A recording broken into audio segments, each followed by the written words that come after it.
এই ধরনের অথর্ব অযোগ্য অপদার্থ উপদেষ্টাদের দ্বারা যে স্বরাষ্ট্র উপদেষ্টা মাংসের মধ্যে আলুর পরিমাণ খুঁজে বেড়ায়, তাকে প্রশ্ন করা হয় নির্বাচন কেন্দ্রিক আপনার প্রস্তুতি কি, সে দাঁত কেলিয়ে হেসে একটা মকারি একটা কৌতুক করে।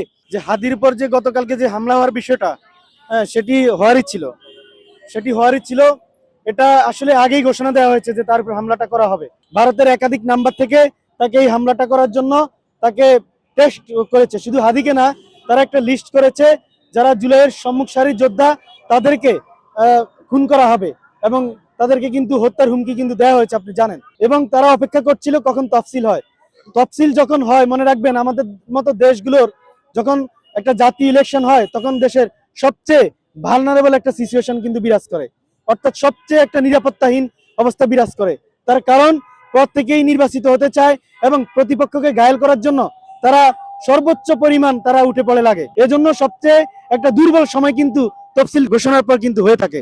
এমন একটা মুহূর্তের জন্য 24-এর পরাজিত শক্তি অপেক্ষায় ছিল। আপনাদেরকে একটা কথা বলি, যারা 17 বছরে দেশটাকে লুটে পুটে খেয়েছে, ভারতের করদ রাজ্য বানিয়েছে এবং এদেশে ভারতের সবচেয়ে বড় এজেন্ট যারা রয়েছে, তারা কিন্তু এই নির্বাচনে অংশগ্রহণ করতে পারতেছে না এবং সেজন্য তারা নির্বাচনকে বানচাল করার জন্য এবং দেশে নির্বাচন কেন্দ্রিক ওই ভালনারেবল সময়টার সুযোগ নিয়ে সর্বোচ্চ রকম অস্থিতিশীল পরিস্থিতি তারা তৈরি করার অংশ হিসেবে হাদিকে এই শুট করে এই জিনিসটা শুরু করলো। এবং এই সময়টায় আমরা পেশিবাদ বিরোধী শক্তির ঐক্য তো দূরের কথা, আমরা শতদা বিভক্ত করে ফেলেছি।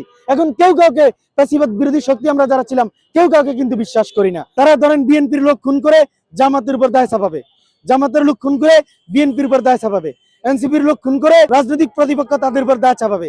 এভাবে তারা একটা গুলুজুলু পরিস্থিতি তারা তৈরি করবে এবং তাদের যে সোশ্যাল মিডিয়ার যে দখল রয়েছে, তাদের দেখবেন আনোয়ার টিভি, জানোয়ার টিভি, জাউরা টিভি, কত টিভি বাইর হইছে।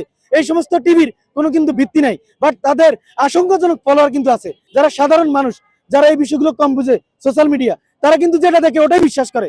তারা বলে মোবাইলে দেখছি তাহলে ওটাই সত্য। এরকম জিনিস কিন্তু এলাকায় ব্যাপকভাবে প্রচার করার একটা সুযোগ, একটা অসুস্থ কিন্তু সুযোগ কিন্তু রয়েছে। হাদির উপর হামলা এই জিনিসটা কেউ বিএনপির উপর দায় চাপাচ্ছে, কেউ কিন্তু আবার জামাতের উপর দায় চাপাচ্ছে, কিন্তু আসল যে শয়তান সে কিন্তু এড়িয়ে চলছে এবং সে কিন্তু অধরা থেকে কিন্তু হাসতেছে। আমরা অবাক হয়ে যাচ্ছি, সে এর আগেও ডাকাতির মামলা অ্যারেস্ট হয়েছে এবং এই স্বাধীনতা উত্তর দেশে সে কিন্তু জামিন পেয়েছে, যদিও সে ছাত্রলীগের কোন একটা ইউনিটের সভাপতি ছিল। এখন শুধু হাদি না, আমরা প্রত্যেকেই থ্রেটের মুখে রয়েছি। এজন্য আমরা যে জিনিসটা বলছি, এরকম একটা কঠিন সিচুয়েশন সামনে আসতেছে, এমন একটা পরিস্থিতি বাংলাদেশে তৈরি করবে যে কেউ কাউকে আর বিশ্বাস করতেছে না। এমন পরিস্থিতিতে যখন কেউ কাউকে বিশ্বাস করছে না, এক অন্যকে আক্রমণ করছে। আজকে দেখেন মির্জা আব্বাস সাহেব ডাকসুর বিপি সাদিক কায়েমকে কিন্তু অভিযুক্ত করেছে, রুহুল কবির রিজভিও, আবার তারাও ওই রকম ইঙ্গিত দিয়েছে। তাহলে এগুলো কি মিন করে? এখন বিপ্লবের পরবর্তী শক্তি তারাই কিন্তু এক অন্যকে এখন দোষারোপ করতেছে। এটা কিন্তু এখানেই থেমে থাকবে না, এটা একটা পর্যায়ে রক্তক্ষয়ী সংঘর্ষে পরিণত হবে এবং এই রক্তক্ষয়ী সংঘর্ষে যখন পরিণত হবে, কেউ কাউকে কোনো ক্রমে আর বিশ্বাস করছে না, তখন দাদারা এসে আমাদের বিপ্লবের পক্ষে শক্তিদের বিচার করবে। এরকম একটা দুঃখজনক সময়ের অপেক্ষায় আমরা আছি এবং নির্বাচন কেন্দ্রিকই সেটা কিন্তু হচ্ছে, নির্বাচনের কারণেই সেটা হবে। ত্রয়োদশ জাতীয় সংসদ নির্বাচন যেরকম পরিস্থিতিতে, যেরকম সরকারের অধীনে হওয়ার কথা ছিল, তার 100 ভাগের 1 ভাগ ফিটনেস এই সরকারের নাই। কারণ বিপ্লব পরবর্তী একটা নির্বাচন আপনি দিবেন, এটা একটা সবচেয়ে ক্রুশিয়াল মোমেন্টের নির্বাচন আপনি দিবেন এই ধরনের অথর্ব অযোগ্য অপদার্থ উপদেষ্টাদের দ্বারা। যে স্বরাষ্ট্র উপদেষ্টা মাংসের মধ্যে আলুর পরিমাণ খুঁজে বেড়ায়, তাকে প্রশ্ন করা হয় নির্বাচন কেন্দ্রিক আপনার প্রস্তুতি কি, সে দাঁত কেলিয়ে হেসে একটা মকারি একটা কৌতুক করে। এই ধরনের অপদার্থ উপদেষ্টা দ্বারা আপনারা বিপ্লব পরবর্তী এরকম একটা সেন্সিটিভ ইলেকশন করবেন, আপনাদের মাথায় ধরে কিভাবে? এটাই তো আমার প্রশ্ন।